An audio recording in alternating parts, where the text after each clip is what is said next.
আজকে আমরা মূলত প্রেস ক্লাবের ম্যানেজিং কমিটি এবং জেনারেল বডিতে আলোচনা হয়েছে সিদ্ধান্ত অনুযায়ী আজকে আমরা রাজ্য পুলিশের মহানির্দেশক মিস্টার অনুরাগের সাথে আমরা দেখা করি। পুলিশের সব অফিসাররা ছিলেন।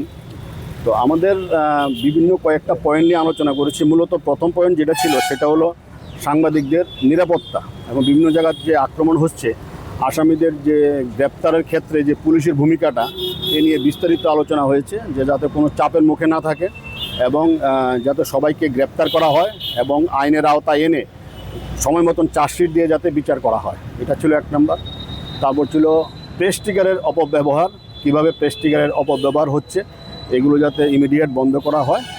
আরেকটা ছিল প্রেস জ্যাকেট অনেক দিন হয়েছে আমাদের দিয়েছে, আরেক দফা যাতে প্রেস জ্যাকেট সব সিজনে ব্যবহার করার মতো একটু প্রেস জ্যাকেট যাতে পুলিশ তৈরি করে দেয়, এ ব্যাপারে কথা হয়েছে। এবং আরেকটা হলো ফেসবুক কন্টেন্ট ক্রিয়েটারের একাংশ যেভাবে মিডিয়ার নামে ওরা মিসইউজ করছে media in the name of media, সব বিস্তারিত আমরা অবহিত করেছি। আমাদের যারা আজকে আমাদের টিমে ছিলেন প্রেস ক্লাবের সবাই বিস্তারিত বলেছেন। এবং মিস্টার অনুরাগ ডিজিপি রাজ্য পুলিশ উনি আশ্বাস দিয়েছেন যে আমরা যতগুলো পয়েন্ট তুলেছি উনি ব্যবস্থা গ্রহণ করবেন। এবং আমরা জানি যে সামনে পৌরসভার ভোট আসছে এবং 2028-এর প্রথম দিকে বিধানসভা নির্বাচন আসছে।